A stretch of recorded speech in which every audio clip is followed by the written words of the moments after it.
Welcome to Retro Crisis, and on today's episode, I got a very special guest with me today.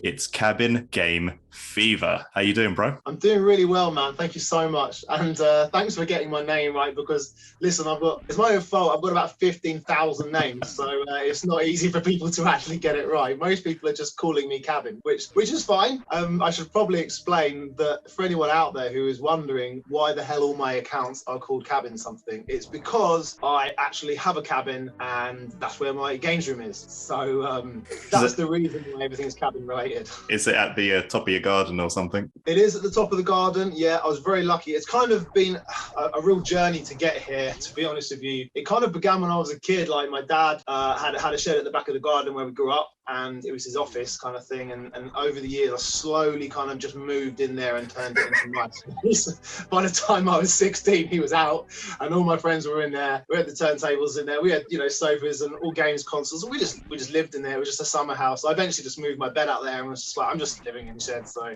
deal with it. Because our listeners can't see what I'm seeing right now, but dude, your setup looks like a professional YouTuber setup, because you've got your couch, and behind you I can see like 3 shelves with what looks like, and I've seen this on your Instagram as well, 1, 2, 3, 4, 5, like 6 layers, 6 shelves of just games.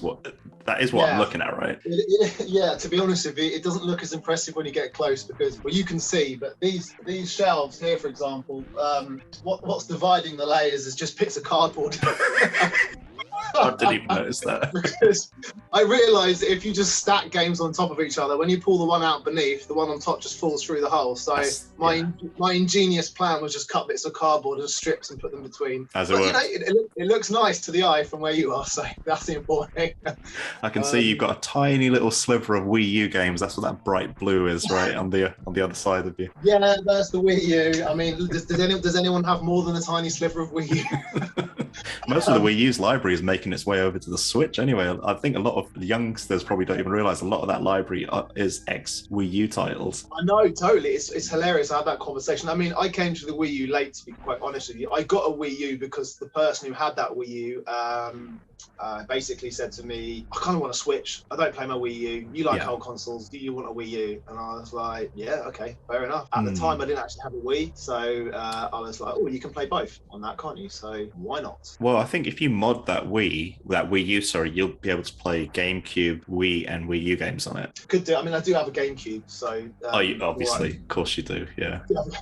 I mean, in terms of like where my collection begins and ends, there is no end point per se. Like, I have a PS4, I have a Switch. I don't really play my PS4. To be honest with you, my PS4 isn't in the cabin. It's in the sitting room, and it's just our media hub, to be honest with you. DVD player. Yeah, DVD player, Netflix, all that kind of stuff. I don't really play any games on it. I have the Switch out here. I like the Switch a lot. I think it's a fantastic console. And if I didn't have a huge retro collection that I was now obsessed with just beating and my whole life into doing, I would play a lot more Switch, because there are so many cool games on there. There's so many wicked indie games, and the few that I've played, a lot of the classics like Cuphead and Enter the Gungeon and stuff like that, I've been like, wow, these games are good. Absolutely, yeah. I mean, the Switch is fantastic for that indie library. It is like the Steam indie library, but in your hands. I found you. And I was a big fan of Steam for a while as well. Again, I didn't have the biggest collection of Steam games, but the ones I had, I loved, and I played them loads. And for the most part, they've all seemed to have turned up on Switch. Like Broforce and various other things. One game that hasn't actually was a game I played. I can't even remember. I wish I'd even said it. I don't even remember the name of it. It's this game. No, I don't remember it. By the way, Broforce is a pretty cool game, especially in 4-player. Yeah. Oh yeah, and Broforce is fantastic. So yeah, man, I love the Switch, and I'm a bit jealous, because I sort of lived my life in the past. I always have done. I've always been retro. Even I'll tell you a story right from the very beginning. Okay, when we first got a Super Nintendo. Do you know what my brother was the one that bought the consoles in those days. We bought the Super Nintendo, got a load of games for it, and my birthday rolled around, got some money. Oh yeah. And he's like, what game are you gonna buy? What game are you gonna buy? And I was like, I'm gonna go and buy Mario All-Stars. And he's like, what? Why are you gonna buy Mario All-Stars? We've already beaten all those games. And I'm like, yeah, but I really like Mario 2. I really want to play it again. Yeah. And he's like, no, don't waste your money on that. Buy something else. Buy literally any other game than that. Of course I want to do that. So from as early as I can remember, I always want to go back. That's just my thing. So I'm a bit jealous now that I can't join in the Switch talk at work, but at the same time, I'm very happy where I am with my old games. I'll tell you what, we're talking about Mario All-Stars. I played it quite recently again, because I think the last time I played it was on the Super Nintendo like years ago. And I played it recently again, and I think the games have aged pretty well, but I think Mario 1, so let me step back a bit. So over the last year, I've been like playing the hell out of Super Mario Brothers. I've played it so many times, and playing Mario Brothers 1 on All Stars feels really different, whereas I didn't feel that difference with Mario 2 and 3 as much. I don't know if you felt that or if you've noticed it. Well, I mean, I've beat both of them in the last like 2 years for the NES and SNES challenge, you know, and both the original carts. So I mean, it's definitely, it feels like, I don't want to jump the gun, but I think that like they've almost gone with almost like the Super Mario World engine for those games. Certainly Mario 1 and 3. I mean, they're not going to be exactly the same, but it's definitely used. I mean, the term engine, I think, is a modern day thing anyway. Like, games didn't use engines back then. But just graphics, that they've obviously borrowed heavily from using Super Mario World's like graphic palettes and stuff like that to make them for the Super Nintendo. Yeah, I also think the collision is different in Mario All-Stars Super Mario Brothers 1. No, I think you're right, and I think they built it from the ground up again. That's the thing. They haven't just taken the original game and then just kind of like, you know, coloured it differently. They've literally, they basically built the game from the ground up, and I guess by doing that, like you said, it feels different. I still enjoyed it, but it doesn't. Yeah, you're right. It's not as, in some ways, it's not as clunky, but that kind of clunkiness is what you're used to with the NES one, and it kind of feels like how it should be. Do you know what I mean? Yeah, because with Super Mario Brothers 1, one thing I love about the NES version is you can speed run that game. You don't even need to be good at the game, and you can blast through levels to a point where I'm starting to. So one of the jokes when I was a kid growing up was Mario was slow and Sonic was fast. You know, who wants to play slow, clunky Mario? But Mario Brothers 1, I've got 2 cartridges on the NES for it. I've got the European version and the world version, and I think the world version is the one that had the 5 screws at the back. Right. Okay. And it didn't have the tabs on the side, and it actually runs at 60 hertz on European on like UK TVs. It runs faster if you play them back to back, and it's actually a really good speed running game. Like you can pick up. I bet it is. Yeah. I mean, look, it's one of the most famous speed running games, isn't it? And it wasn't it like last year that the world record got beaten again? Oh, I'm not surprised. I'm not surprised. It was the first time it'd been beaten in years by like, you know, I think they took like half a millisecond off or something. I don't know. Yeah, it's got to the point where it's like points of a second. Yeah, but they are fun to watch. It's front page news almost. Like someone's knocked half a point of a second off, and it's like, oh my God. But that's just amazing that the game's got to that point, that it literally is absolutely perfect to the point where almost no one can even look at it anymore and be like, unless we find another glitch, no one's going to better that. There's this great video on YouTube you should watch where this one YouTuber speed runs all the versions of Mario 1 like back to back. So NES, SNES, Game Boy Color, and I think the Virtual Console ones and the one on the Switch just back to back. And you notice the bits where Nintendo has modified the collision and the graphics and stuff. It's really, really kind of insane. Wow, that's so cool. I mean, I just got so much time for people that come up with these great ideas, you know. The amount of time something like that's taken. And I guess nowadays we all know there's a bit of a payoff if you get lucky and people watch it. But there must have been a time when you're sort of thinking like, you know, I'm going to put all this effort into this thing. Is anyone going to actually want to see it? Oh man, it's heartbreaking. It's absolutely heartbreaking. You know what breaks my heart even more is your channel, because I really enjoy watching your channel, and I think it's criminal. It's absolutely criminal. Like, I think you deserve so many more views than you've got at the moment. I've got to say, dude, I mean, it's a lot of that is my fault, because first of all, I only came to YouTube quite recently. It's probably about November time, when I had the account for ages, but the only thing that had been on there was a speed run of Probotector Contra from the NES marathon, which, by the way, is probably my biggest regret ever. Was doing the NES marathon and not like filming, like not keeping hold of all the games, because I streamed it all live on Instagram, all the games, but I didn't keep the recordings. All I've got is the end clips of me beating them. Oh, what happened to the recordings? Well, basically, I didn't bother recording them because I only had one phone at the time, and I could only live stream with one phone. And on Instagram, the live stream is useless. Like it doesn't let you download to your phone half the time. It's completely unreliable. Oh man. It's Instagram is the worst app ever invented. But the problem is Instagram was my introduction to social media. And if you know me, you'll know that social media was like just not my thing for my whole life, really. I only came into it kind of a couple of years ago. I had a Facebook, but that was just for kind of, you know, friends that had moved away. Really, the only thing I did watch YouTube, but I didn't have an account that I used. And Instagram came along. When I started the NES Challenge, I didn't even have social media. I was like, it all began in pre-lockdown, and I decided to sort of, you know, take on, well, basically just try and beat my collection of NES games. And then it was only my wife who said, look, if you're doing this for charity, you need to get more awareness for this, you know, just asking your friends isn't enough. And I was like, yeah, you're right. And I was like, I'm just going to pick a platform. Oh, Instagram seems like an interesting thing to do. So I just went on there and just focused all my attention on that. And I used Instagram in a way that Instagram shouldn't be used. You know, I was like live streaming on it. I was uploading all my clips and putting like a lot of effort into my reviews. I spent quite a lot of time writing those reviews, and it's, you know how Instagram works. It's like yeah. I mean, thanks to Instagram, I became familiar with your channel.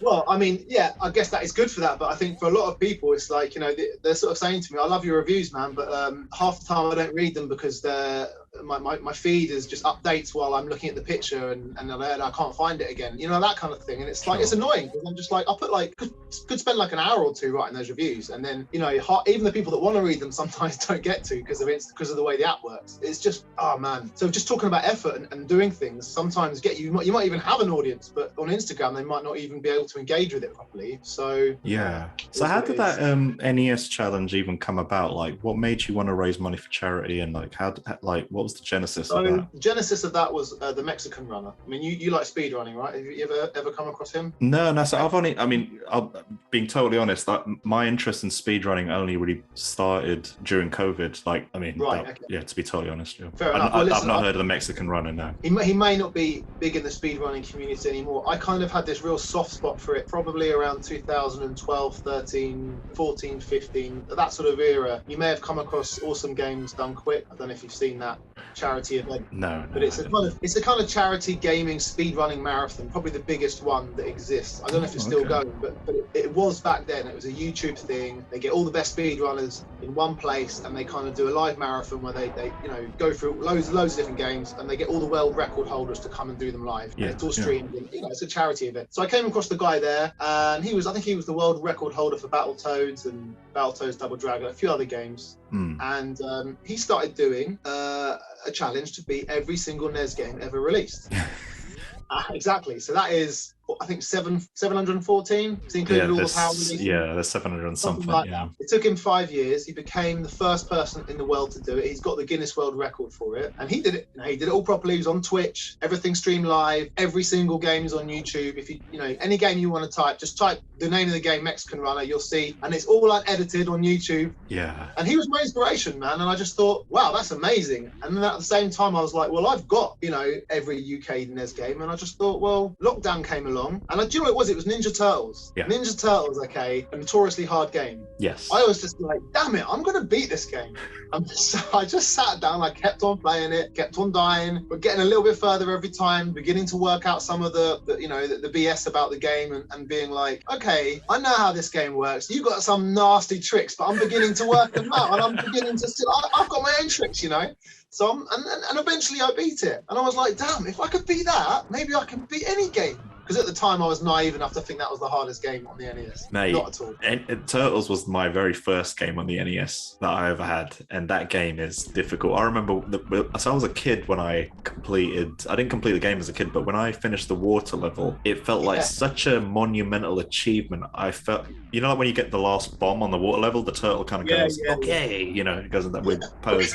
Yeah, and I thought I'd completed the game because there's a cutscene that begins directly after that where you go back to your house or whatever, and it's all like wrecked or something. I thought I'd finished the game, and then it starts again on a top map, and you got the little turtle van next to you, and I was like, oh gosh, this game's going to take forever. I mean, I think I got past the dam as a kid, but look, you did better than about 50% of the people who ever played that game. So the amount of times I read the comment being like, I can't beat the dam.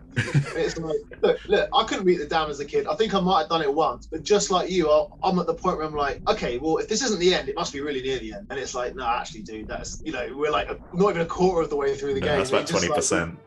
Yeah, it gets brutal. But do you know what? I mean, we could do this all day with games. I could give you tips on them, but there's a classic one for that game, which is actually after the dam area. There's an item you can get scrolls. Yeah. And they let you shoot like a kind of, I don't know, a kind of Hadouken type. It's thing, like a Hadouken, yeah. Yeah, and it's mega powerful. So the key to that game is just, and you can repeat areas like buildings that give you items. Yeah. So the key to that game is just get the useless turtles, i.e. Raph and who's the other one that's got the shortware? Michelangelo, yeah. Yeah. Just get them stocked up with 99 scrolls each, and then the other two you can use maybe a more useful weapon like I don't know, ninja stars or whatever, because Donatello and Michelangelo are the ones. Donatello and Leonardo you're going to use for all the game. And then when you get to bosses, you got your scrolls. Every boss, scroll them out of the way. That's it. See you later, man. Shredder turns up. Take that. Take 50 scrolls in your face. Yeah, because I only completed it for the first time this year, but I'll be totally honest, I played it on an emulator and I used save states to get through the game. Hey, man, because I'm not even gonna lie, like when you're working full time, I mean, you don't need a lecture from me or anything, but when you're working full time, it's like I have no shame in playing games on easy mode or using save states just to get through the damn story, because there's just no time to play these damn things. I was exactly the same as a casual guy. Look, I need to lay the law down for people, because everyone says to me, oh man, like it's such a good game and you must be. I said, listen, before I started this NES challenge, I promise you I was just a casual gamer. I beat the odd game now and again. Like I guess I would persevere with certain things, but I definitely wouldn't have, if a game's kicking my ass, I promise you that controller's getting thrown, it's not getting turned back on again. You know what I mean? Like I am not trying again. There's something about having a challenge and having people. Do you know what the best thing about Instagram did for me was having strangers get involved and support me and start to give donations. As soon as I got those donations, I was like, shit, this is sorry. So I said, damn, this is real. I cannot now not do this, you know? Yeah. And every time a game was kicking me and I was just wanting to take it and smash it with a hammer outside, I was like, no, people are giving me money, man. And that money was going up and it was up. And I mean, I got to shout out a couple of people in particular. I mean, there were loads of people who donated, but Unlimited Retro Gaming and Retro Gaming Stories, two guys from Ecuador who have been so supportive of me. The Ecuador gang, Rob Lowe as well. I love the Ecuador gang. Wow. But, in particular, they gave me over $100. Damn. And it's like, you don't even know me, man. And it's like, all your connection to me is just a guy on the other part of the world who's just playing video games. And stuff like that just blew me away. I was like, that's oh my love, God. man. That is awesome. And also, you know, to them that might not be a huge amount. I don't know, because there are other people that have given me donations, which for them that might be a huge amount. It might have only been $5-10. So I'm not belittling anyone's contributions, because for everyone, but just to see that amount come from a stranger, it just blew me away. I was just like, oh my gosh. But that was the inspiration to be like, I have to beat them. There's no pulling off now. It's because then you're held accountable to someone. So exactly. Yeah. Exactly. It's kind of like how people get through addiction. Like you held yourself accountable to someone, and that way you've got no choice. You have to power through. Man, exactly. I think there's a lot to be said for that. And yeah, just from my own experience. And do you know what? The whole way through the NES challenge, I would say, and you know, it took. And don't forget, it was also during lockdown. I was working a lot less. Our shifts were reduced. My daughter was only about 1 at the time, and so she was having a lot of day naps and things like that. It gave me a lot of time to kind of play. In the evening, she'd go to bed early. It was just easier. I mean, now that I'm back at full-time work, I've got 2 daughters. There's just no way I could commit to it the way I did, which is why this NES challenge is taking me, you know, twice the time. Obviously, the games are longer, but in a year, I've done like 95 games, which is pretty good. But compared to what I did the year before, which was 234 NES games, so it's quite a jump. Yeah, exactly. It's a drop off. Yeah. So do you think you're going to go for every single SNES title, UK SNES title as well? Just doing my collection. So we're looking at about it's about 200 at the moment. I keep adding to it, so that's the problem. Damn. You're the only person I think I've ever even spoken to that has a full UK NES collection. Like, how did you even? Before I even ask how you even came about accumulating them, like, how did you? Because, how did you define what the full collection was? Because I've kind of been doing my research in the background, like independent of us talking and finding the full UK NES collection. Like, how did you determine what the definitive list is? Because there's so many different varying sources. It's hard. And my list may not be certainly I'm not going to go out there and say my list is the gospel at all. I found a file. I started collecting probably about 2006 seriously. I had games before then. I actually had an NES that a friend I'd swapped in my N64 for an NES. another example of my. I think that's a great decision, actually. I know that was around, well, probably around 2002, something like that. A friend of mine, I'd had my N64 for ages, and he really wanted to play Ocarina of Time. Yeah. He was like, "Can I borrow it? I'll give you something else." I was like, "Yeah, I'll take your NES in the back of your cupboard, man." And he had like 20 games, so I was like, "Wicked." So, and then we ended up just never giving them back to each other. So anyway, so I have been into retro stuff for a while. I had bits and bobs, but 2006, I guess, when I got my first proper job and earning good money, I started to sort of like go, yeah, I'm going to start buying some old stuff. And I had a huge retro VHS collection. I would say probably, I don't know if you know about VHS horror, but there's insane money in it these days. And Yeah. I had probably like one of not the best, but one of the world's best like video nasty collections, like the original tapes, and they're worth insane money, man. So a lot of them never got released on DVD or Blu-ray or anything. Yeah, so, yeah. So the original tapes, just people love them for the nostalgia, and the reason I have the cabin is because I sold them. you sold them and funded the cabin. Yeah, so the cabin exists. When we bought this house, my wife was just like, "Oh God, are we going to have to do another trip where we have to have a separate van just for your stuff?" And I'm like, "Yeah, you're right, baby." And she was pregnant, and I was like, "Oh man, listen, I love the video nasties and all that stuff. I'm a bit beyond it. I had a time when I was into those kind of, I wouldn't say extreme movies, because I can't watch really crazy extreme films now. They're far too extreme for me. But a lot of those old video nasties, by today's standards, they're kind of nothing. But I have a lot of nostalgia for them. But at the same time, do I really want to have a whole wall with 100 very gory kind of 80s covers when I've got a little girl coming in here? It's like, it's the kind of thing, before you have a kid, you're like, oh yeah, it'll be fine. And then now I'm like, thank God I didn't, because she has nightmares at the Gruffalo. So the Gruffalo. I'm very glad I got rid of them, and also it meant I could fund the cabin. So yeah. But anyway, I'm going off topic, man. Sorry, to get back onto the NES, I started picking up games 2006. Where I got the list from, it was a Google search, dude. I can't remember where it was, but it was a thread that came up on a forum. Do you remember forums? Oh yeah. The good old days of forums. Absolutely, yeah, I love forums. Yeah. I kind of feel it's such a shame they're all gone, because there's so much information lost now that existed in a very accessible way. I know we've got YouTube, we've got Instagram, but all that stuff is you've got to commit time to find it. Threads, you could just instantly get stuff, Anyway, on a thread in there somewhere, I found someone saying, I'm trying to compile a UK NES list, and someone said, oh, you need to look here. This guy did it, and it was a link, clicked on it, bosh, downloadable file, just every UK NES game. May not be the most complete one ever, but it's what I worked off, and it had every release. Yeah, because it's really strange, because I've been doing my own kind of, because so I've seen a lot of these kind of lists floating around online, and partial lists here and there, what people have put together, and then I started doing my own kind of research, because I don't really have much of a connection to like American games, to get like games that were never released here. Yeah. And funnily enough, I came to that exact same number. Was it 234? You said, yeah. Yeah, that exact same number. So it'd be interesting to compare that list to your list at some point, maybe offline, because there's a few titles on there which, so I went down to the point where I was taking down the this is really nerdy, and like this will show you how much of a life I don't have, where I started looking at the product codes, the product IDs for each of the games, the UKV numbers. Yeah, UKVs, yeah, of course. Yeah, I started looking at those, and there were some titles where I just could not find a UKV for some. Well, I'll give an example. I know, don't worry about the geekiness, bro. I've done that before. I mean, RC Pro AM doesn't have a UKV. What does it have, a GBR or something totally different? No, it's the French one. FR. What people think is the French one, FRA, which I don't think actually stands for France. But anyway, FRA, but it's a genuine power one, and I know that because I googled that. I was like RC Pro, and everyone I found on the threads were like, yeah, RC Pro came with an RFA code, but it's definitely a UK power. I had it as a kid, I rented it, blah blah blah. So I think fair enough. I've been dismissing FR codes, thinking that they were French titles. Yeah, man, I think it's one of those things where, like, I just don't think it's as organized as we think it should be. Sometimes I can imagine the odd game slip through, and maybe the sort of production point, they were just like, oh god, these ones have got RFA codes. Oh well, whatever. Who's going to know the difference? Just release them. Do you know what I mean? Like, I don't think it was as big a deal to some people, because they didn't think that 40 years down the line, me and you would be sitting here questioning.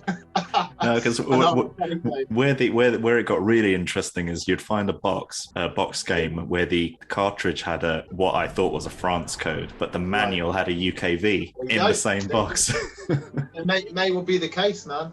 I mean, I haven't sat them all down and looked at them. I don't have the manual for every game. I do have them all boxed except for 3 games, which is no surprise. Stack Up, Donkey Kong Jr., Math, and what's the other one I don't have? I don't remember now.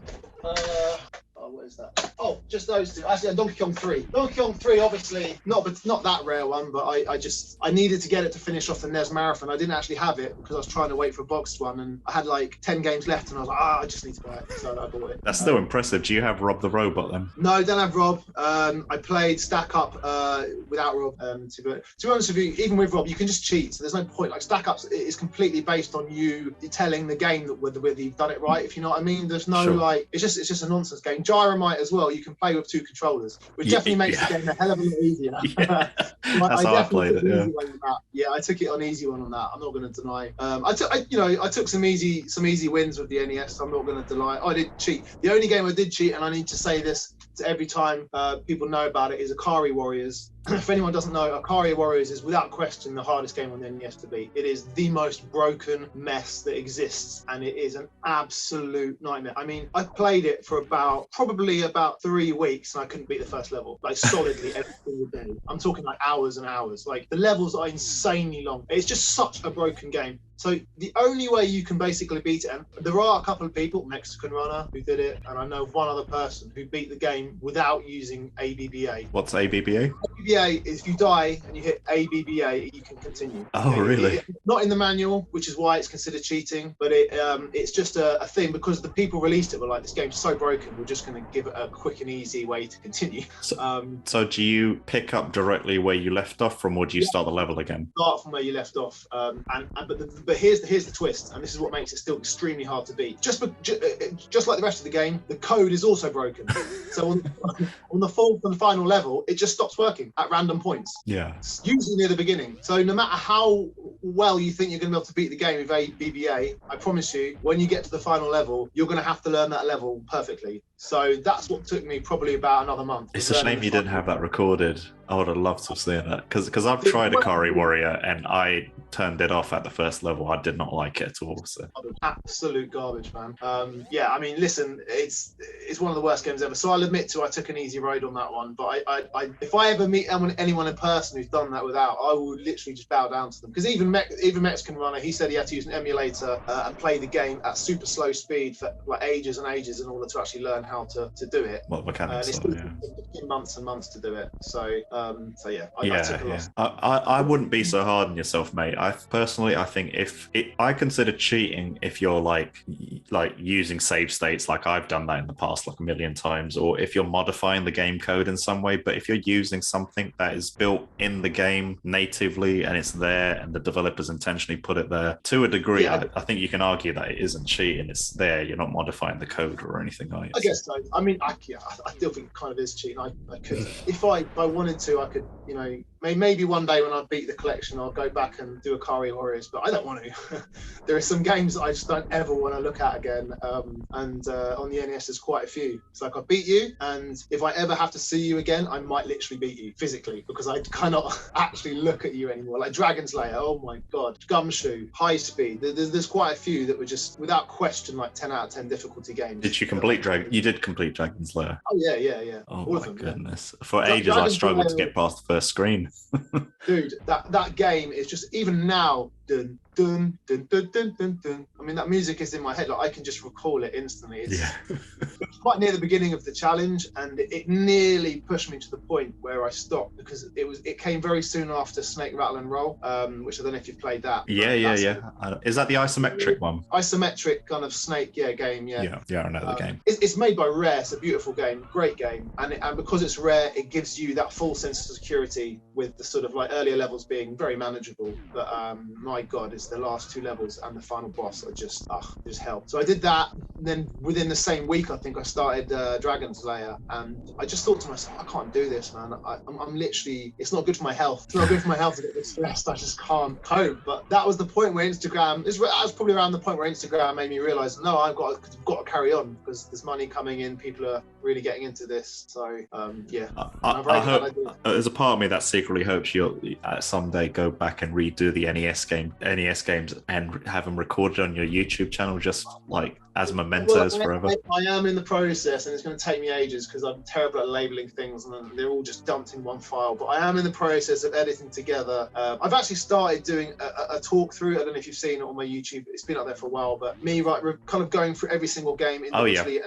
Yeah. So I've done that, but I want to go. I've got all the end clips, so I'm editing together. Going to be much more shorter and concise videos where I've got the end clips of me beating every game, so it'll be like at least you can see that moment. And believe me, you know, I went for it in plenty of them. There are times where the phone is falling over because I'm shouting so much. It makes me laugh. I have like 3 go-to things to do when I beat a game. Back then I don't realize what they were, but it's basically so funny to see me repeat the same like guttural emotions like. It's good. So I'm very pleased that I at least kept those. I'm looking forward to seeing that all stitched together. When do you reckon that'll be out? Oh God knows, bro. I mean, I'm starting it now, but there's a lot of work to do on it because a lot of the clips are badly filmed. I was shooting a lot of them, you know, directly at the CRT during the daytime, so there's glare and stuff like that. So I want to try and do my best to kind of grade them a bit.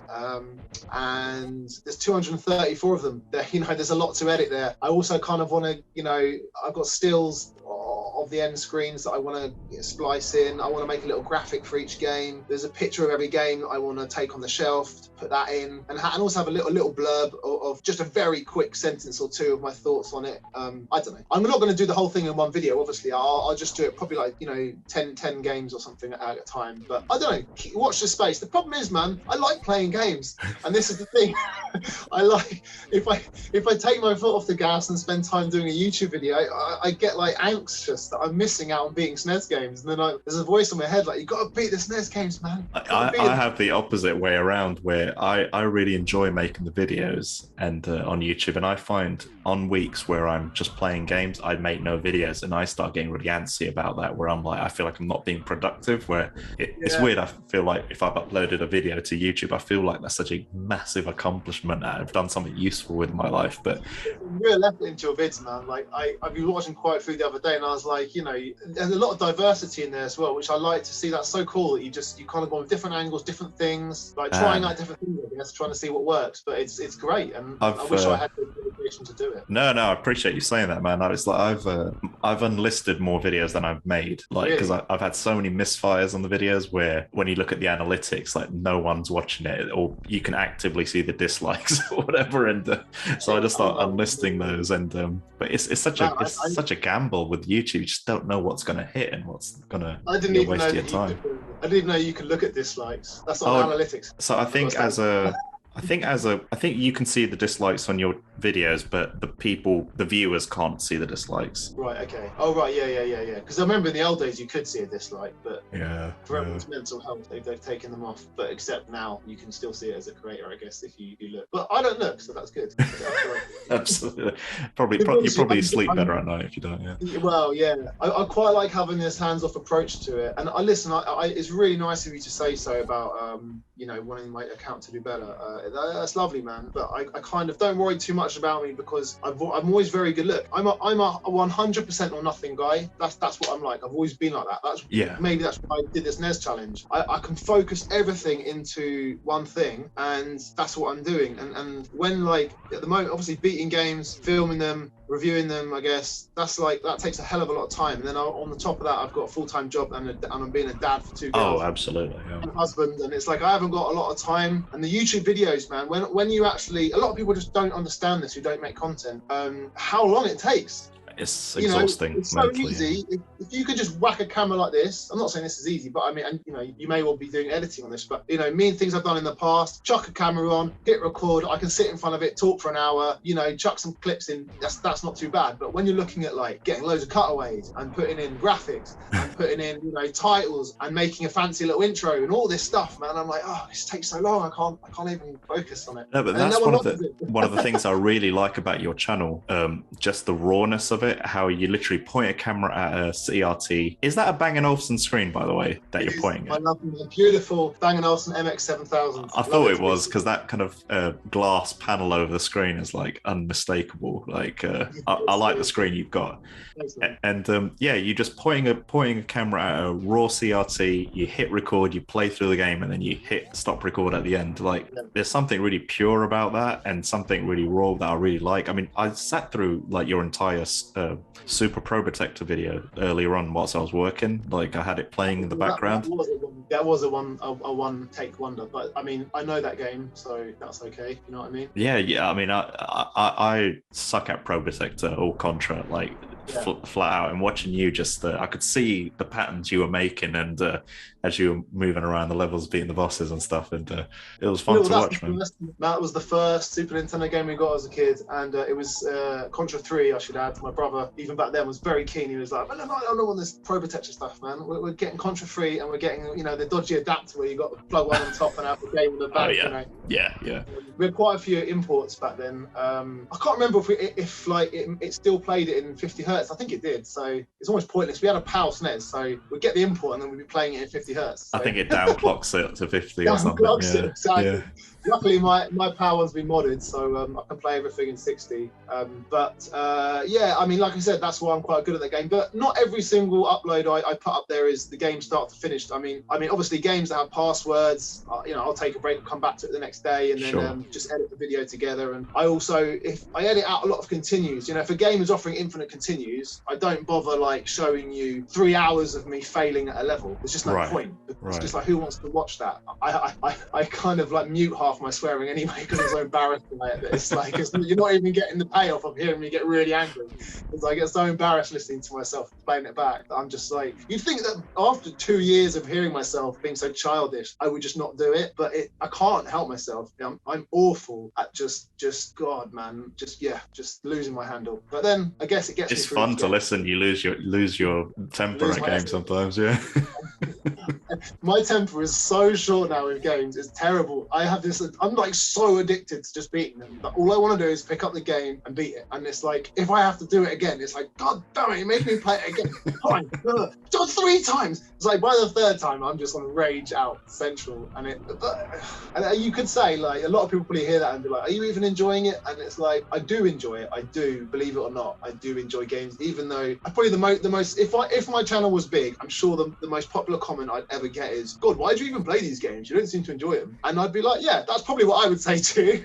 Kind of nasty little troll comment. And you're right, that's how I sound. But at the end of the day, I do enjoy them and I enjoy beating them. And I love the idea of just looking at this wall of games and being like, you're not going to beat me, I'm going to beat you one day, all of you. That's a beautiful way of looking at it, man. And it's also kind of refreshing actually seeing someone on YouTube actually play through the physical collection as well, because I've lost count of how many times I've seen it, like YouTubers, they pick up a haul of games, and let's just say they've got some SNES games or NES games, they'll pick up some random game and trying to justify their purchase, they'll be like, oh yeah, this is a cool classic, or this is rare, or whatever. And I'm thinking, like, as someone who's at least tried every single NES game, I'm like, dude, that is a terrible game. Like, play it right now and tell me it's a classic.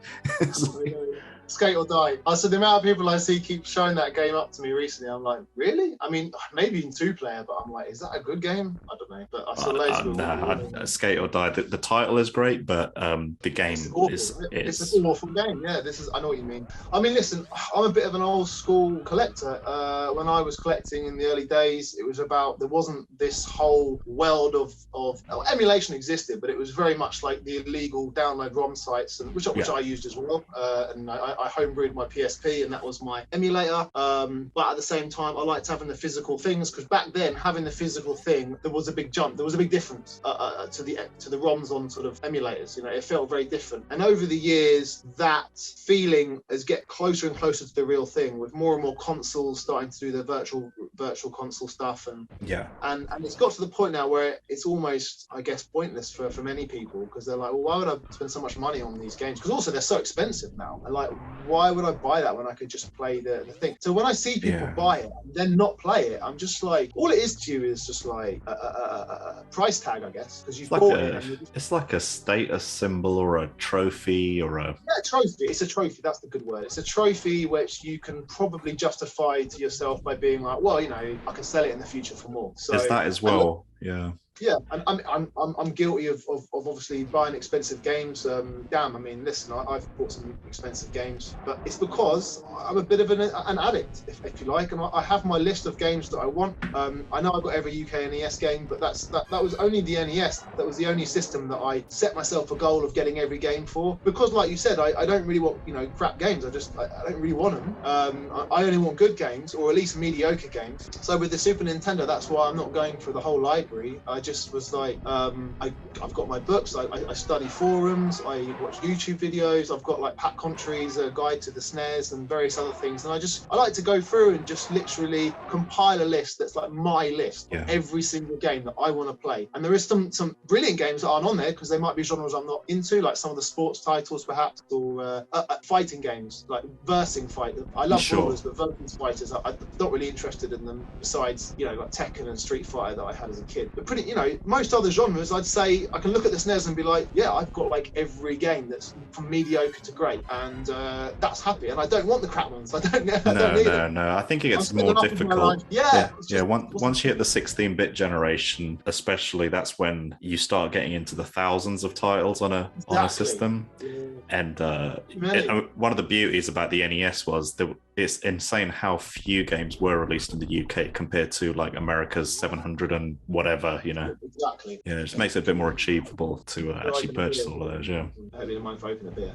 No, go for it, mate. What are you drinking? Okay. It is a Anglo Peretti. I guess nice. It's part of the Peretti brand. This is a premium lager that I picked up from Tesco today, but I thought that's something new. But yeah, it's been a long day. I've just done a 10-mile run before I got into this, so I was just like, I'm having a beer. Oh man, you're more fit and healthier than I am in that case. I wish, my friend, I was about a year ago, but 2 kids is limited. Me and my wife we have one evening each a week where we get to exercise. We've got to try and make the most of it. So I was like 10 miles today. But yeah, where were we? Yeah, so NES, you're right. America had a big, you know, if I do get imports games for all my other consoles, like the Super Nintendo, I mean, before I started the SNES challenge, I probably had about 5 imports, but now I've got about 40. But I know. The list, man. This is the list of dangerous. Lists are dangerous. If you make a list, you better be happy that, you know, you're not going to get some things on it. Lists are there to be ignored, man. Yeah, it should be. They're dangerous things. But yeah, certainly NES. It's an achievable target. That's when I started it out, like in 2006. I thought 234 games. You know, that's possibly doable, because the NES, maybe not so much now, but back then it was quite cheap to get games. So for a long time, it was cheap. Yeah. For a long time, man. Yeah, like obviously, you know, there are a few of the rare titles that were expensive. Annoyingly, a couple of the rarest ones I saved till quite recently, because they were expensive back then. Like The Simpsons, Bartman versus Radioactive Man. You know, it's probably one of the rarest, and it's a crap game as well, which doesn't help. But I do have a bit of a soft spot for that trilogy. The Simpsons games. I know the exact games you're talking about. Yeah, I wasn't a big fan. I think I quit after Space Mutants, Bart versus the Space Mutants. You should have quit after the first level. Yeah. They were awful. They don't get any better. I have a real soft spot for them. But anyway, that game is crazy expensive, and I should have bought it 10 years ago, but I bought it fairly recently, so that was a mistake. But for the rest of the series, you could get boxed complete NES games. I'd say a lot of them for like a tenner, 20 quid, that sort of range. And then, but at the same time, back in that time, Super Nintendo box was like 40, 50, 60, 70 £50 for a Yes. game. And I was like, oh, well, I know what I'm doing with Super Nintendo. I'm going cart only. And Yeah. I'm very glad, because there's absolutely no way I'd have even a third of what I've got now if I decided to go box. And I'm very OCD with my collection. I'm like, if I have a console, I'm literally like, right, you're either doing carts or you're doing complete. And I hate mixing and matching. What do you think of reproduction boxes and manuals? I think they're great if you want to look nice on the shelf and stuff. I don't do it myself. Like, I don't. I just think, like, I guess, like, who are you kidding? It's like, are you kidding yourself? Because, like, I don't know, it can look really nice, but put it this way, let's say you got a full SNES collection, and then you then got the reproduction boxes. The amount of space you're going to have on your wall because of reproduction boxes, you're probably adding like 10 more shelves than you need because you're putting reproduction boxes on them. And if that's what you want to do, great, but then I'd rather have more space for more games that aren't reproductions. So. It's like I also collect Lego minifigures, have been for years, and so all my Lego figures are like genuine Lego. But then I think at one point about 5 or 6 years ago, I got a little bit impatient with waiting for some to pop up on eBay, and I ended up buying like bootleg versions of like, I think, Woody and Buzz Lightyear or something. And every time I looked at them, I knew they were fake, so I just didn't want to ever look at them or even acknowledge their existence. So I guess that's maybe part of me would probably feel like that if I had reproduction boxes in a really neat collection. Listen, and the thing is, because they are obviously reproductions, they are going to be absolutely pristine as well, so they're really going to ping out the shelf, because it's like really shiny and glossy. Yeah, I've got a bit of a soft spot for like slightly damaged games. I've got some mint condition NES games, right? And like my Bartman versus Radioactive Man, but I don't know, it's like every time you take it out, you're like, oh, am I damaging it by opening it? Oh God, it's like I kind of love the ones that have got a little bit of history to them. I'm not saying I want something that's beaten up and a piece of trash, but I like it when it's got a bit of history. It makes me feel, I like to have a bit of a smell to it. You open up and you're like, 100 years of little kids' hands in there. A little bit of cigarette smoke coming through there. A little bit of cigarette smoke. It's a rental store, man. It goes back to my VHS collection as well. Like, I like those to have a little bit of history. I think the world's gone mad with pristine. It's like, if you want it to be brand spanking new, why are you buying something that's 40 years old? Just stick to new stuff. I picked up, so I've got Shadow Warriors boxed, and because that was like one of my childhood favorite games, and when I opened up the lid of the box, whoever owned it first put the store label sticker, the price tag, they must have stuck it on the inside of the lid, and cool, it says cool. Toys R Us, it had the date on it, 1991, and it had the price on it, and I will never remove that sticker, because it just suddenly I felt like I was in the shoes of the person that bought it, and they left a little bit of their legacy and a little bit of memory with it. It's hard to explain. So cool, and I'm with you. I tell you what, I can't be bothered to whip it out because it's behind the couch, like right on the floor. But I recently, from a Facebook Marketplace ad, this is my beautiful wife, she's just such a legend. She saw a Facebook Marketplace ad from a local guy being like, I've got this old Pong console, anyone want it? And she's like, yeah, my husband collects that stuff. Yeah. Like, and then she texts me, she's like, do you want a Pong console? I told him you might want it. I'm not sure it'd be too old for you. I'm like, yes, it's boxed, definitely. So I got no interest in it really. It's before my time, but I was like, I'm not going to turn that down for free. I went around, picked it up. It's like a Aardman, I don't know, it's one of the millions of Pong consoles that came out somewhere in the middle of the release era.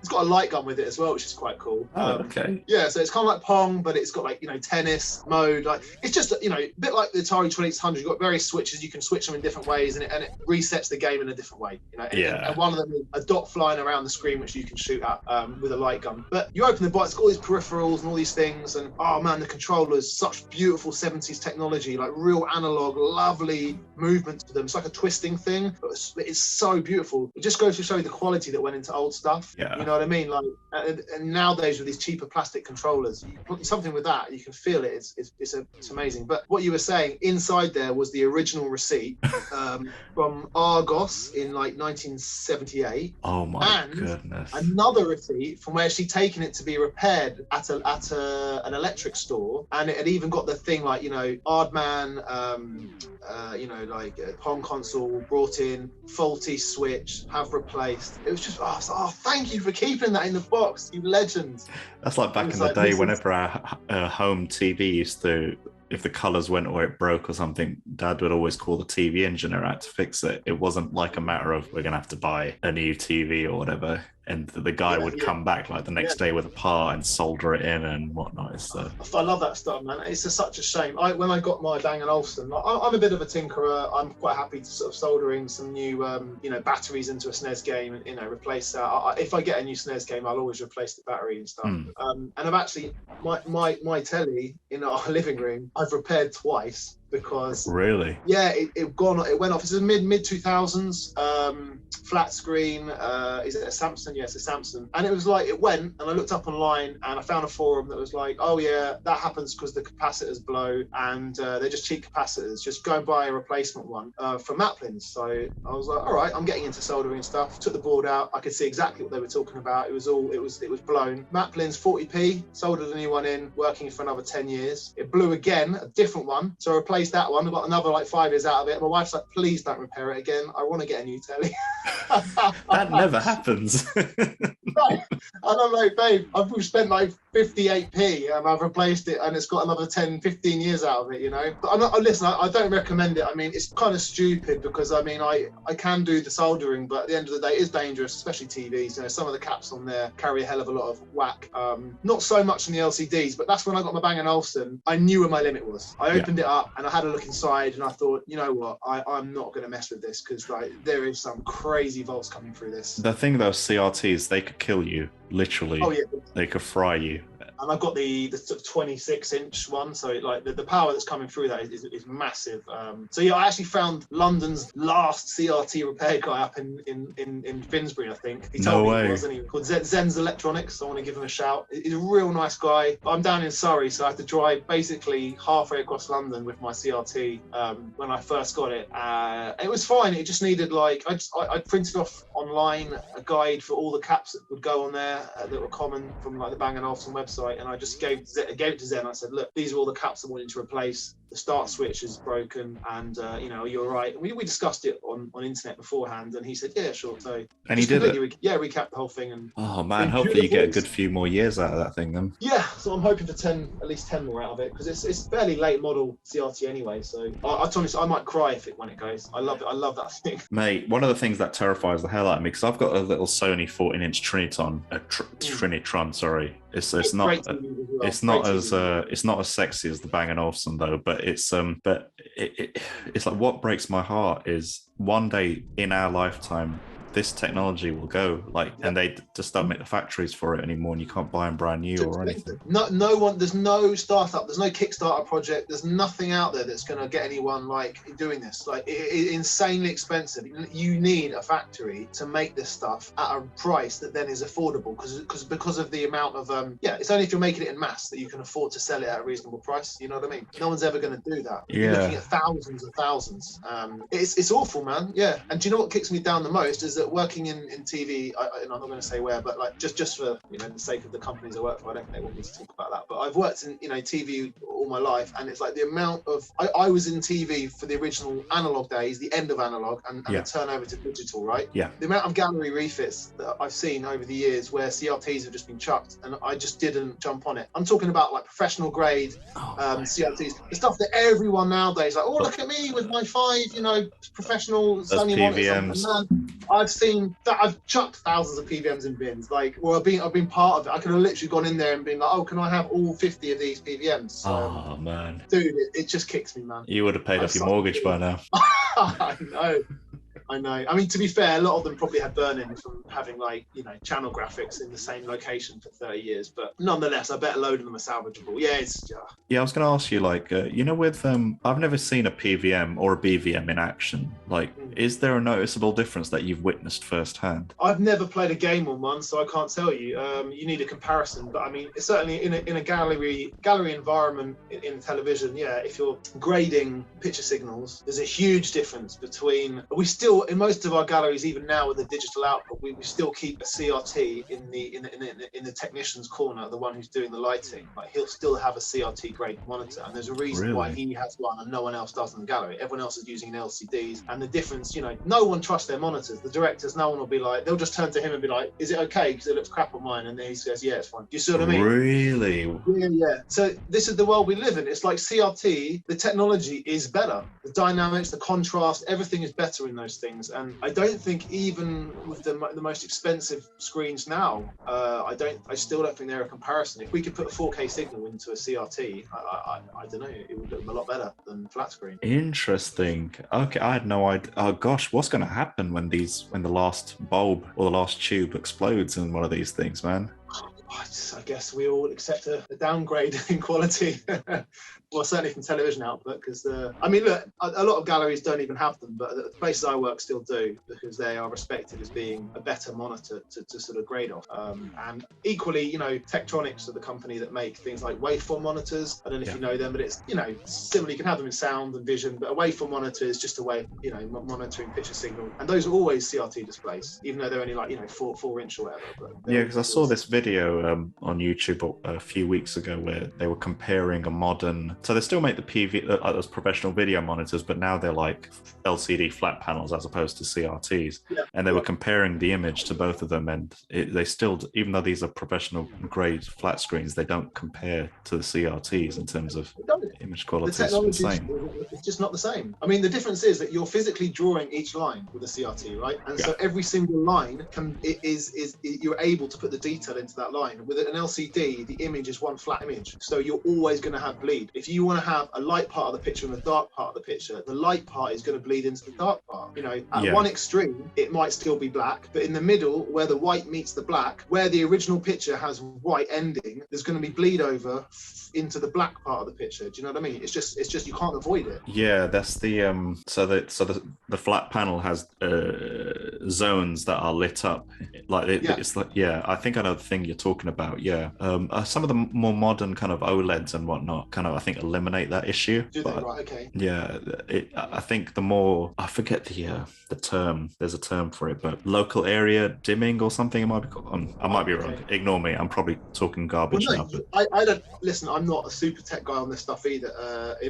Obviously they've got better. OLED is obviously new technology compared to LCD, so they may well have found a way to much better improve it, but I'm sure it's still not perfect. It's probably not better than drawing each line individually. Do you see what I mean? Yeah, you know, absolutely. I know if you're drawing each line individually, you've got, and obviously we were used to using, what was it, like 576 lines for our standard telly, in America 480, but if we were drawing 4,000 lines individually now, like, you know, on a CRT screen, scanning it like that, it would just look amazing compared to just putting a 4K image on a flat screen where it's kind of creating that image all in one go. I don't know. I mean, I'm sure someone listening to this is like, this guy doesn't know what he's talking about, who really understands it. But in my head, that's what I see it as, and that's why I see the difference between the two. And all you have to do is plug my consoles into my flat screen compared to my CRT, and I've got a FrameMeister. I don't have OSSC because I bought my FrameMeister before OSSC came out. Sure. I've got FrameMeister. You know, that people say that 240p or if it's PAL 288 handling is perfect. People say the OSSC is really just better at doing 480p. But anyway, I've got, you know, I plug it in and it looks great. It looks a hell of a lot better than plugging it in without it. But you put it on my CRT and I'm like, oh man, it's night and day. Yeah, I picked up a Japanese N64 a couple of months back, and I plugged that into. I've got a flat screen just over to the left of me, and I plugged it in. It looks disgusting, but when I plug it into the Trinitron, it looks magnificent. It's insane. I spent like stupid amount of money putting in the Ultra HDMI mod. Have you heard of that? Did you do it yourself? No, that's why it cost me a lot of money. Was that the Tim Worthington mod? No, sorry, the Ultra HDMI one. Sorry, I'm thinking about something different. Oh no, Tim did the RGB mod, that's right. So the Ultra HDMI one is the one that sends it out as 1080p, so you can put it into a flat screen. On the 64? On the 64. Yeah, really I know the mod you're talking about. Yep, sorry, my bad. It looks really good, don't get me wrong, but just putting it through S-Video into the CRT, I think looks almost better. It really looks even better. But annoyingly, I spent so much money on my consoles trying to make them look great on an LCD because I was on that thing of like, oh, I don't want to get a CRT because it's old tech and it will die eventually. And then I eventually, after spending all this money and buying all these cables and getting FrameMeisters, I'm like, actually, I'll just get a CRT. It's like, and I think the way forward, sadly, I mean, after all these cartridges start corroding in the next like 30 or 40 years, I think FPGA is probably going to be the way forward anyway. So I know. Yeah, it is going to be. Don't even say it. I like to just put my head in the sand with the idea of it all kind of dying away. I just don't want it to happen. Like, it's taken me like 15. It took me like about 10 years just to get those protector cases for my NES games. Before that, they were just stacked on top of each other, just like that. And people would be like, "Oh my god, look at your NES games! You're ruining them." I'm like, "Oh yeah, I'll get some cases one day. I don't want to pay for 240 cases. It'll cost too much." So those plastic cases are expensive. I bought like 10 of them for like £6 or something. They're not cheap. No, they're not, man. They're not. You know. Right, Mr. Cabin, I'm gonna make your life really difficult now. Yeah. So I hope you're buckled up.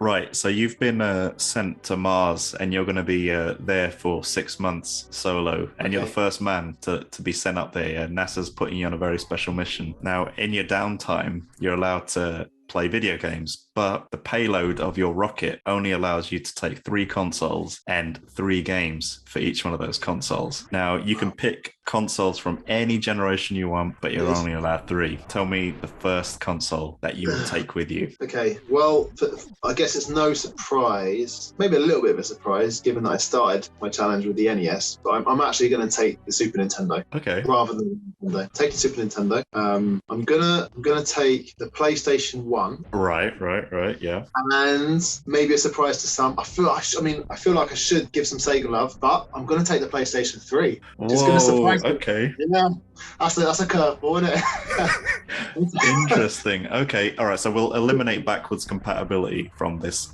thing. Okay. So because I hate playing PS1 on a PS3. Do you know exactly. And also you said that I can't backwards compatible, but also PS1 on a PS3, it emulates them and it slows them down and it's crap. So no, it's not original. It's not original. Yeah, exactly. Cool. Let's start with the first one then. Yeah. So Super Nintendo. What's the first game you're taking with you? I'm gonna take, because I said Super Nintendo because NES was my first one as a kid, but the Super Nintendo, and I had a lot of love with the NES. We had great fun in my early years, but Super Nintendo was kind of maybe a bit more special growing up. And there are 2 games which I decided kind of at that time are my favorite games of all time, and they've never changed. And it's because I've never allowed them to change. I could probably sit down and theoretically go, no, there are better games, but I've just been like, no, these are the best 2 games ever made, and that is the way it's going to be forever. And that's unsurprisingly Super Mario World, Super Metroid. So that's 2 of them. And the reason I'm going to say that is because it's tried and tested that I can play these games forever and not get bored of them. I can literally do 96 exits on Super Mario World, turn the game off, and then do it again. It's just as much fun for me, yeah. And Super Metroid, I just cannot get over how much fun it is to break that game and do it and go and like get items early and then do things in different orders. And if you've ever seen someone speed run Super Metroid reverse boss order, that is one of the most insane things I've ever seen. And it's so exciting to watch. I need to check this out. I didn't even know that existed. Go and just listen. If you've played this game, you go and fight Ridley first, okay, when you've got no suits. So you're taking permanent damage the whole time you're down there. You basically got no E-tanks either, because if these are the speedrunners, then you have to go to Meridia and do the water area without the water suit. So it's just crazy, man. Have you done it? No, I'm not that good. Come on, dude. But if I was on Mars, I could make that my mission. The third. So game. Yeah, those 2, and then game 3. Oh, see, this is where it gets hard. I don't know. I'm gonna pick a shooter because I love shooters, and one of the ones I haven't beaten yet, which will be coming up my challenge soon, and I absolutely love it. I think it's possibly my favorite shooter of all time. It's R-Type 3. Oh, I remember when that came out on the Super Nintendo. I think it's the best R-Type ever made, which will surprise some people, including R-Type Final and all the rest of them. I just love how it looks. I love how it plays. It's just a beautiful game. I think Super R-Type's decent. The slowdown is definitely an issue, especially if you play it in 60 hertz. But R-Type 3 seemed to find a way to sort of solve that. And it's such a beautiful game. I love it. So man, I'm going to take you gave that. me a blast from the past there. I remember reading an issue of, I think the issue 1 of Super Gamer magazine back in the day, and seeing R-Type 3 on the back cover being advertised. So it gave me a bit of a blast from the past there. Good. I want to blast people's memory with that game, man, because it's a good game, and it's not often, it is talked about, but not as often as a lot of the other SNES shooters. And I know the SNES gets a bad rap for shooters, but I would fight its corner a little bit more, having, done this challenge, I'm like, do you know what? There's quite a few shooters on that system that people don't ever talk about that are decent. And obviously that is one of the better ones. But there are others. So I think it gets a bad rap sometimes. And yeah, Mega Drive's better, of course. But like people often say, like, oh, SNES is rubbish. It's only got 2 good shooters. I'm like, nah, I'd say there's at least 10. Yeah, the one that gets a lot of love is UN Squadron. That's brilliant. Yeah, that's a brilliant game. Yeah, fantastic. Yeah, that Capcom, I think. It's got Capcom. I think it's got a real Capcom feel. Oh, yeah, I love that. Is it? I'm going to say it's Capcom. That's not going to be Capcom. Probably tasty. But whoever it is, it might be awesome. Capcom. I don't know actually, but that one flicks between different resolutions as well. I think it's like a 480. I think the menus are in a higher resolution and the game is in 240. Okay. There's something about that game I might be misremembering, but it screws around with frame meisters and retro tinks and whatnot because it flicks between the resolutions. Right, okay. Well, I haven't played with my frame master, but that's good to know. Because I've definitely experienced that with other games. I can't remember, was it Final Fantasy VI, playing that on PlayStation with my frame meister. Again, same thing, the menus are in one resolution and the confuses it, doesn't it? Yeah. In the arse, yeah. But yeah. They weren't designing that for when they made it, for people like me in the future. I mean, nothing was standardized back then, so it's all a bit of a gamble, yeah. Yeah. Right, so we've covered the Super Nintendo. That's all right. NASA's approved it. It's been signed. It's in your payload, all packed up, covered in foam and everything. Cool. PlayStation 1. PlayStation 1. So PlayStation 1 for me came after the Super Nintendo, and it was a funny one because we'd had the Super Nintendo for a long time. Actually, there's a bit of a funny story. Like I'd rented Jurassic Park on the Super Nintendo from my friend, and he'd borrowed Donkey Kong Country off me. And we'd done this swap for ages, man. I mean, we kept on saying to each other in school, "Oh, we must bring it back," and then he'd bring his and I'd forget it, or I'd bring mine, he'd forget it. And possibly about 10 times we tried. The one day we finally got it right. We both bought the game in. We swapped it back. My house got burgled and they stole my SNES and all my games. So his game didn't get stolen though. So this is the funny thing, because imagine what he would have said if I'd be like, "Oh, my house got burgled and they stole your game." But he wouldn't believe me. So he got lucky. He doesn't realise how lucky I am. So I ended up with, which I've still got today, my Donkey Kong Country cartridge, which is the only cartridge I had left. But with the money, the insurance company, my dad handed my brother the phone and was like, "Tell them what you had." And he was like, we had a PlayStation and we were looking through magazines. We had this game and this game and this game. And they were like, "Yeah, don't worry, we'll sort that out for you." I shouldn't really admit to fraud on this channel, but that's what happened. So we got a PlayStation out of it, so I shouldn't complain. We got some good games. So the PlayStation kind of, I guess I got it at the right time. I feel like I was at the right age for all these consoles. Super Nintendo was my, end of my first decade, very early teens, and then my sort of mid to late teens was PlayStation 1. So it was all aimed at the right age for me, and the games that came out on there, I fell in love with. So I got a lot of nostalgia for the PlayStation 1. I know a lot of real hardcore gamers, discredit it because of the Saturn and how awesome that should have been, and obviously how much it wasn't. And I like the Saturn. I've got into it later on in life, and I've come to really appreciate the import games for it. But I'm not going to discredit the PlayStation. I love it. So I'm taking the PlayStation, and what's also amazing about it, I don't know if you can see my PlayStation collection, but I've got a pretty big I've seen on your Instagram. I've admired it from afar. Yeah. So PlayStation 1 it's got a massive library, man, and there's a real wealth of games that no one ever talks about. So I'm really looking forward to getting onto the PS1 and delving further with that. But games I'm going to take Resident Evil 2, and the only reason I'm taking it is because I love those games, and I think the first one is actually my favorite, but the reason I'm taking 2 is because I haven't beaten the challenges on there. I don't know if you remember, but like if you beat the game quick enough, you can play as one of the soldiers who's in the story. I didn't know that. There's a bit in the story where you have to go and get the T-virus. You see it in the video clips where he kills, is it William Burke, and they kind of burst into the room and they shoot him dead, and you steal the T-virus. You can actually do that scene as the soldier. Okay. As it's like a whole nother bit of the story that you get to play. Yeah. And if you beat the game even quicker, you can play as a piece of tofu. Worth it. Which is well worth it for that. So I'm going to say that one. And I'm also going to go with Crash Bandicoot, which again, these aren't like the most out there choices, but Crash Bandicoot, to me, I just love that game, man. I just feel like I could play that game Yeah, the first one. I think a lot of people say the second one's better, but I've beaten the second one as well. But it doesn't have the nostalgia for me. Yeah, the first one's the nostalgia, and it's got it in bundles. So I'm going to say that. And do you know what? I thought of one earlier, which I've now forgotten. I'm just having a quick glance to see if I can remember it. Oh, I know what it was. Die Hard Trilogy. That comes with the gun, right? Is that the one with the gun? Yeah, it comes with the gun. Playing it with the Predator light gun, the worst light gun ever, but that's the one I had as a kid because it looks the coolest. But it's the most inaccurate of all light guns. But yeah, man, that game, I love it. And I reckon it would keep me going because I haven't beaten Die Hard with a Vengeance, the one where you're driving in the taxi.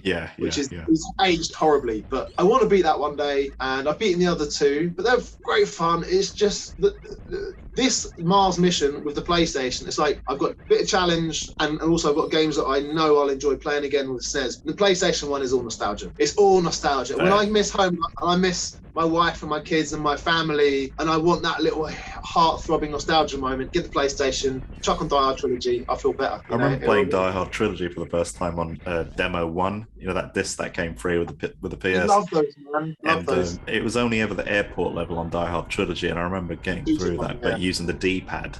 And, it's hard with the D-pad, it's not meant for the D-pad. And what you said about Crash Bandicoot 1 is like, out of the first 3 games, that's probably the weakest reviewed, but that's the one I always play as well, and I think it is just that connection to that. I think I played that on Demo 1 for the first time, like back in the day as well. So I had so many of those demo discs, and I'm such a fool for throwing them away. I remember turning one of them into a ninja star. As you do. Cutting it up, as you do. It has a little circle in the middle so you can kind of spin it and hurl it. Those discs, I had so many of them. Just so nostalgic. Do you know what? That's something I'd love to do. I know you can buy them again now. I should do, because the music that used to come on them. It's probably what got me into dance music is the PlayStation 1, right? And those demo discs. And that was just full that of it. Yeah, PS1 was full of it, wasn't it? Yeah, just full of it, man. And I was just, at that age, was very, what's the word? I don't know what the word is, but I was taken on by things. I was impressionable. That's it. And I couldn't think of the word. But yeah, anyway, I love those demo discs. I wish that's a bigger regret for getting rid of those. So it's this memory I've got burnt into my head from the mid-90s when the PS1 was massive. I just remember being in an HMV in central London. I think it might have been one on Oxford Street, and I was looking at the PS1 games on the shelves, and I remember Prodigy playing in the background as well, and just that moment in time is just burnt into my head. And whenever I think of the PS1, I think of that one moment for some reason. It's just there. Well, I think Prodigy and PS1 is a very good partnership for that time period, and obviously Britpop as well. Don't get me wrong, I wasn't just into dance music then, but the 90s was great. PlayStation was a big part of it, and a lot of good fun with my friends. There's the only console that had a 4-way multi-tap for, and the Micro Machines V3, which I would say is a very honourable mention on the last mission. I loved that game so much, and there were times when we'd have 8 of us in one room, 4 controllers, because you could separate the controllers so that the buttons did one side and you could have the D-pad, because all you need is to go left and right and shoot, don't you? So you could share a controller. Oh my god. 2 kids, 1 controller, 4 controllers, 8 of you. Can you imagine the carnage?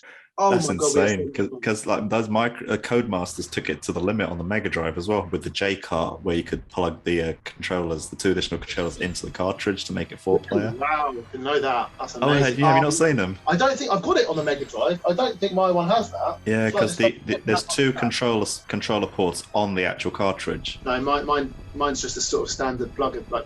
Oh, I've not seen that one. I've not seen that cartridge. It might be the later release one. I don't know.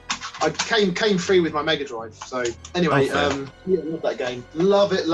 And V3, if you've never played V3 on PlayStation, it's like obviously the third one, hence the name, and it just brings it into 3D, and it's so good, man, so much fun. And there's one level where you get on this lily pad in the garden where the gameplay kind of comes to a halt because this lily pad slowly goes across the river, and there's a power up that you can get just before you get on it. Now imagine all 8 of you on this lily pad with one power up, just causing absolute carnage, trying to push each other up. Every time one of you dies, the power up appears somewhere else and someone else gets it. Oh man, it was great fun. So yeah, that was. I remember seeing the box, but I never played the game. Brilliant. Never gets enough credit, that game. I don't hear anyone talk about it. Did it come out in the States? I'm not even sure if it did. It might be a PAL exclusive. I don't know. But no one talks about it, and they should, because it's one of the best racing games ever made, I think. Well, it's a shame they're owned by EA now, aren't they? So Codemasters, I think. Modern gaming. Look at Konami. Look at all these people, man. It's like no one's a shadow these days, aren't they? Nah. Juggernauts. But we've only got the money to make 1 or 2 franchises, so that's modern gaming. That's why I'm done with it. But in saying that, I did put the PlayStation 3 on my list. And you did indeed. I did it because I sat down and I said, look, if I'm going to Mars, I need some games that are going to take some time. There's a lot to them. PS3 doesn't get enough love, man. It seems like this weird forgotten system in a weird kind of. I think the Xbox 360 kind of overshadowed most of its life as well. I think it did, but I kind of stayed loyal to PlayStation, and not because I'm a big fanboy. I just can't be bothered to like pick up a new console and learn the controller at that time. So I was like, I know where the buttons are on the PlayStation, so I'm sticking with that. And I felt like, I'm sure there's lots of exclusives on both, but I did start to feel like by PlayStation 3, exclusives seemed to be a less of a big deal. It was more like eventually all the good games come out on both, or it feels like they do. So yeah, I got the PS3 and I had a lot of fun with it. I've still got it. People don't realise I have a PS3 because I never show it on my, Cabins Collections page, but I have probably about 50 PS3 games. They just live under the couch where they belong, like outside. That's probably my largest physical collection is PS3 as well. So. Well, hey man, I mean, exactly. It's got some great games, and one of, well, I'm gonna list 3 games. The first one. Before you do, right? Which version of the PS3 are you taking with you? Okay, so I would love to take the original Fat Boy, but unfortunately, I can't trust it anymore. I don't trust it's going to last out there, so I'm going to take the Slimline because I can trust that bad boy to work. I think that's a good choice because it's not as noisy. It doesn't sound like a jet engine as much as the original one does. It's not going to give me the red light of death. Well, that's that. I've tried to repair it. I had a bit of most of my tinkerings have been successful, but I took the PS3 apart to try and do the thermal paste on the chip. I don't know if you heard about that. Yeah, Fixing that's an issue. Yeah, man, that didn't go too well. Got the chip off, put the paste on, and then I had to. I can't remember what I had to put it all back together. It didn't work, and I realised I think I'd left one piece out, but took it all apart again, and it is an absolute nightmare. That machine. That is a full hour or 2 operation. Took it all apart, and then tried to prise the chip off again, and the paste had dried, and it broke the chip. It ripped it off, and I know it's a massive fail. Sorry, man. It's all right. It was gone anyway. Annoyingly, my copy of Fallout 3 was stuck inside the disk drive, so I couldn't get that out. So that was done. But anyway, games I'm taking Oblivion, Elder Scrolls. That's the one before Skyrim, isn't it? Exactly. Yeah. I don't mind Skyrim. I have Skyrim, but I just can't be asked to commit to it. For me, the PS3 was like the last bastion of crossover between the kind of games I can put my time into. Because on the PS4, I just can't be asked. It's just too much. I played Red Dead Redemption 2, and it's 4 hours in, I haven't got past the tutorial, and I'm just no. Not for that me. Was a long one, yeah, for sure, yeah. Because PS4 is when games started becoming 60 hours minimum kind of thing, like adventure games. And it was also the time where save files suddenly went from megabytes to gigabytes, just the save files themselves, yeah. It's just madness, isn't it? So I know where I am. I know the PS3 is my last hurrah for gaming. I'm happy to carry on with other consoles, but that will be my last standpoint. That's why I put my flag in and go, I'm kind of done there. And Oblivion, for me, I just love that game. I mean, I'm sure Skyrim's better, but I love Oblivion, and I've never beaten it. I've got the Game of the Year edition, complete with the bug that if you stay as a vampire for more than 2 days, you're basically stuck for life because you can't give a character one of the cure items that you need because the game's glitched. And was it Bethesda? What were they called? The company, I can't remember. Bethesda. Yeah, Bethesda. They're just like, that's an old game. We're not releasing a patch. So cheers, guys. But one day I'll beat it without getting made a vampire. I love it, man. I love it. And I know there's hours and hours left in that game for me to do on Mars. So I'm taking that. I'm also going to take, in a similar vein, GTA 5. Okay. My favourite GTA is San Andreas, and it will always be. I absolutely love that game. But I think GTA 5 is a brilliant game. I haven't seen everything in it. I know there's more. Plus, if I have an internet connection on Mars, there's a whole online content, isn't there? I think there'll be satellite internet, so you might get dial-up speeds to Earth for sure. Yeah. For GTA Online, because it seems like every time I've gone on YouTube, all I see is insane new content for GTA 5. I'm just like, wow, they've gone to Mars. They've gone to Mars. There's a go to Mars bit on bloody GTA 5. Yeah. I mean, so that will keep me going. Yeah, I made the mistake of playing the GTA remasters that came out recently. Okay, then the first ones? So there's 3 Vice City and San Andreas. And I heard about them. Yeah, they're buggy as hell, aren't they? Yeah, it just kind of highlights. I kind of wish I didn't touch them because I remembered Vice City in a particular way in my mind, and just getting back to it, it's I don't know if I could play those games again. It's and I don't know if people realize how high the bar has been set by GTA 5. Like GTA 5 it's on a different level. Yeah. Next level, and it's surprising because GTA 4 was such a flop. When I played that, I was like, this game is such a step back from San Andreas. I know, obviously they had a new engine and it looked much more glitzy, but I was like, dude, this map is tiny. I can't fly in a thing. There's no, there were bikes, but I was like, there's just so many things you can't do. So wow, you can get drunk and drive. That's fun. But I mean, I was like, I just want to have like fly planes and stuff. So when GTA 5 came out, I didn't feel I would be blown away by it, but as soon as I played it, I was like, oh my god, this is awesome. And it just never ceases to amaze. There's even a mission where you go back to the original game, and if you played that one, but wait, on GTA 5? GTA 5, yeah, there's a mission where you go back to GTA 1. What mission's that? Is that GTA 5 or is that San Andreas? No, I'm pretty sure it is GTA 5, where you fly a plane. Oh no, hold on, I'm getting confused. I think that might be San Andreas. Oh, okay. San Andreas, dude. Man, I'm confusing my missions here. Sorry. Yeah, no, that's all right. I was going to say, because I've completed GTA 5 on Steam and PS4, and I was thinking, wait, how did I miss this? It's definitely it's San Andreas. Bang, shoot myself in the head. Yeah, but that were really cool. In San Andreas, you can go back to GTA 1 and you can do a mission that's in GTA 1. But anyway, C5 is awesome. Obviously, the 3 characters splitting between them. It's such a novel idea, and I don't have 100% in it, and I could do that. There's that alone, just playing that game from scratch. It's been so many years since I played it. I'd happily start that again and really get into it. That'll take you the 6 months to get the platinum trophy, I think. Yeah, exactly, man. You could do trophies out there if there's an internet connection. Yeah, so. My third choice is not in the same vein at all. It's very, very much something different. It's a download-only game, PS3, which is called Pimbot Arcade. And okay, I've not played this. It's download-only. It may well have come to PS4 on the network as well, but it's, as far as I'm aware, in my experience of pinball, it is the best virtual pinball game ever been made. It takes original tables, classic tables, and it recreates them with the kind of care and love that only just crazy fans can give. And the ball physics is amazing, and it just feels totally natural, and it's just, I love pinball. I'm not a mad pinball fan, but I just love it. It's always been I think my dad, he's got no interest in gaming, but he likes his pinball, and whenever we used to go on holiday, we'd always play pinball. One of my happiest memories of him on holiday, we had lots of nice holidays, but it was in France, me and him, World Cup 94 by Bally, the table we had there. Yeah, just playing that table with him in France. Every single day we went to this arcade, and we played it every day, and I'd have the left flipper, he'd have the right flipper, and I just fell in love with it. Sadly, that table never came to Pinball Arcade. I actually asked the guys who make it, I said, any chance you want to do Bally's World Cup 94? And they were like, no, we're not doing that table. I'm like, Probably the licensing issue, I guess. Possibly, because I actually saw a YouTube video of someone playing it, and I was like, that looks like a really cool table. So I think you're right, it might be licensing, but they've got so many cool tables in there, including my second favourite, which is Terminator 2. I don't know if you've ever seen that table. No, probably not. No. Such a cool table.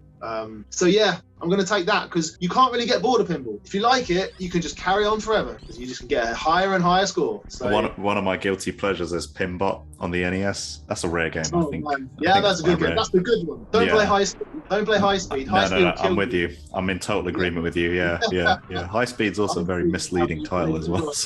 No, Pimbot's great fun. Yeah. In fact, I should give a little shout to the guys who recently did a high score challenge on that on Instagram. The Sega brothers, the BMK group on Facebook. They did a Pimbot challenge, which I thought I was going to win with 12 million, but then someone the next day came back with like 19. I was like, oh, there you go. Well, that's you.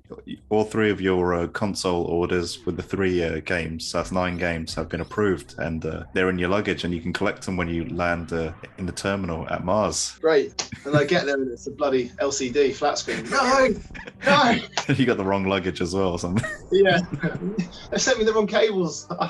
Yeah, all they've given me is HDMI cables. I'll have to just pay the PS3. Oh well. So what's the grand plan for the channel, man?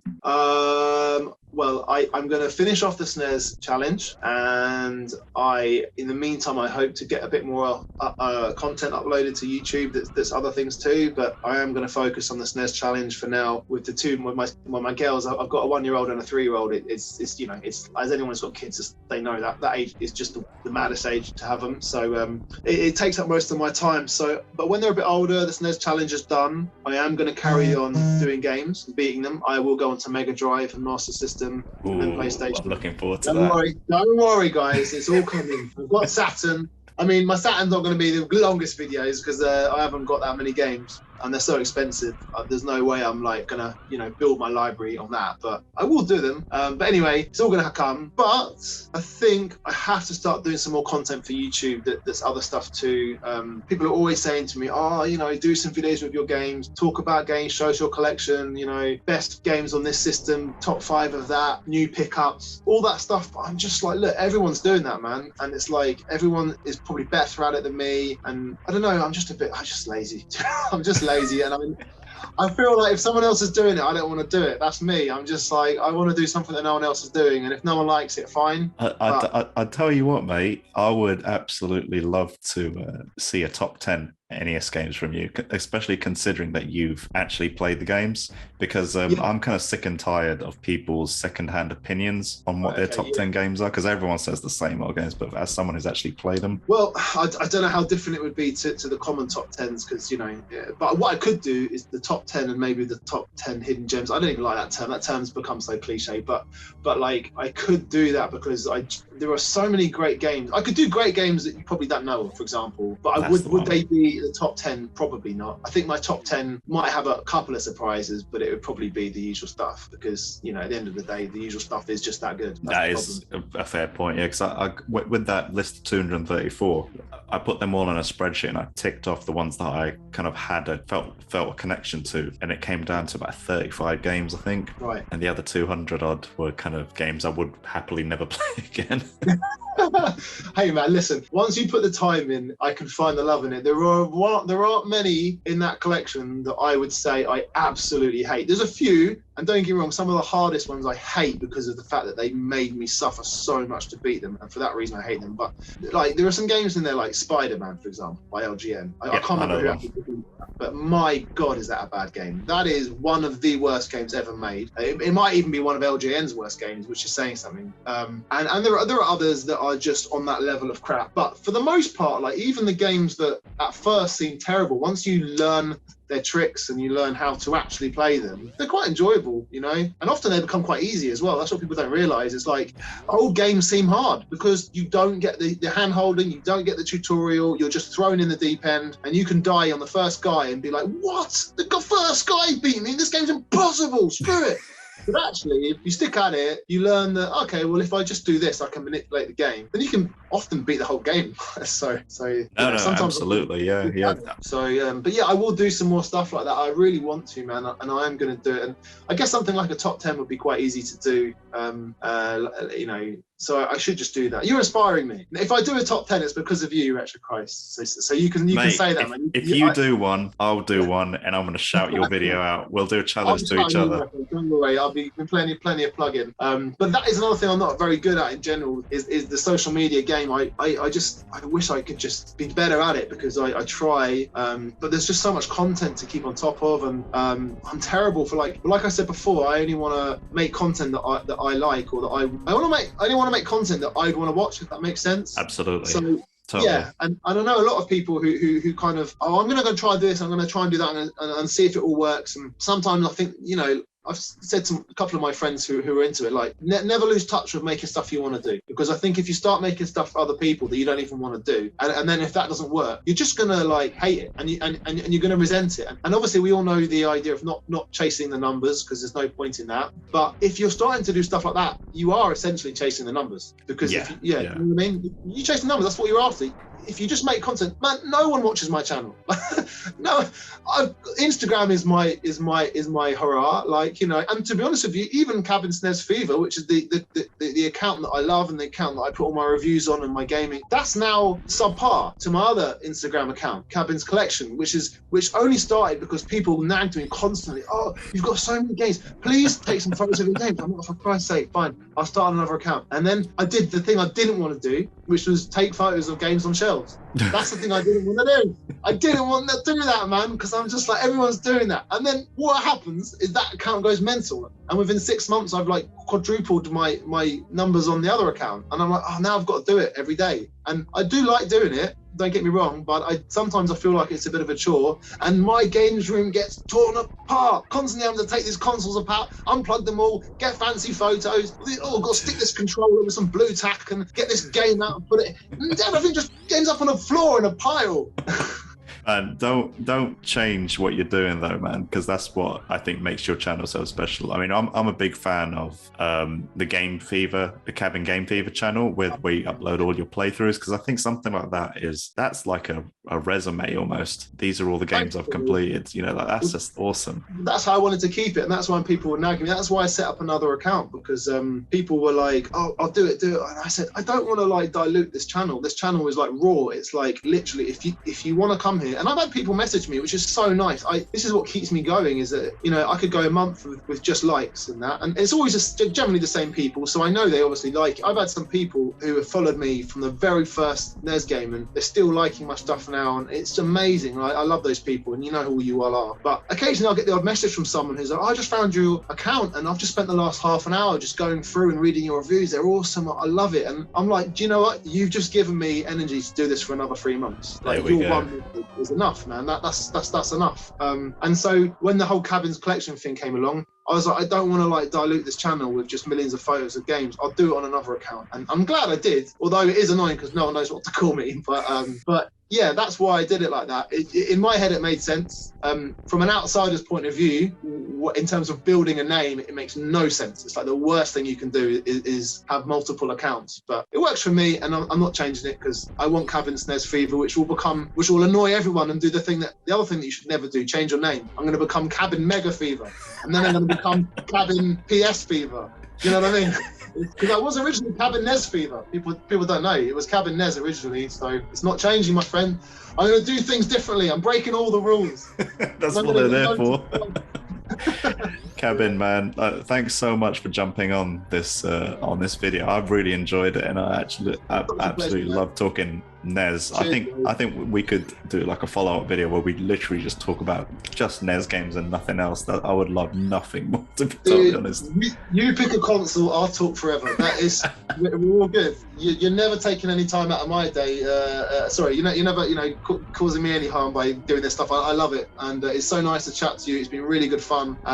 Yeah, it's just been great. Thank you so much for inviting me. And that is another lovely thing when someone reaches out to you and does it, you know, because I guess it makes me feel a little bit justified in doing things, to see that someone actually wants to talk to me about it. I'm like, oh, that's really nice. So thank you so much. No, mate. Thank you. You honestly, you had me at NES. Seriously, I don't meet enough NES lovers out there. So when 16 Bits and Bob said to me, oh, did you know Cabin played every single NES game? I was okay, I need to reach out to this guy. So well, Ali's my boy, man. He's an absolute legend. Got to shout him out as well. Ali, I haven't even spoken enough about him today. I know we were wrapping this up, but just quickly say, the guy is such a nice guy. He's such a warm guy, and he's very different to the person that, you know, he comes across as. He's very confident. He has this very like, I'm big, out there, confident, 16 bits. bombs and all that. But he's not like that at all. I mean, not that that would be a bad thing. You know, it'd be great. He's quite different. He's quite reserved. When you get to know him, that starts to come out a bit more. But yeah. I think a lot of us were all quite shocked when we saw him doing that, and so much respect to him to have the confidence to sort of come online, show his face from day one, and be this character, which he has done so well. He's blown up, isn't he? He's blowing up, man, and he's blowing up. Sorry, he's not growing up. He's blowing up, and he deserves it. He's growing up. No, he's blowing 100%. Up. He deserves it. He's a legend. So big respect to him, and I hope he goes well from. So let the viewers know which channels they can find you. What's your social media? And obviously, I'll drop it in the description as well. So if you want to see my playthroughs of Super Nintendo, and unfortunately just Pro Protector for NES, I don't even have Battletoads anymore because Instagram's removed that. The day I tried to download it, I clicked on the video, which was the whole video, and it's gone. So cheers for that, Instagram. But yeah, I will be uploading clips of all those M games. But yeah, all of that stuff on YouTube is Cabin Game Fever, Cabin Game _Fever, and that name won't be changing. That's me on YouTube, Cabin Game _Fever. If you want to find me on Instagram and you want to kind of read about each individual game that I've beaten and look at pictures and clips, that is Cabin SNES _Fever. And if you're someone who just likes looking at lots of nice, pretty games on shelves in really arty photos, you can check Cabins _Collections on Instagram. Yeah. Mr. Cabin, thank you so much for jumping on, man. I appreciate it. Hey, man, it's been a pleasure. Thank you so much. And yeah, anytime in the future, just hit me up. Let's do it again. We'll do.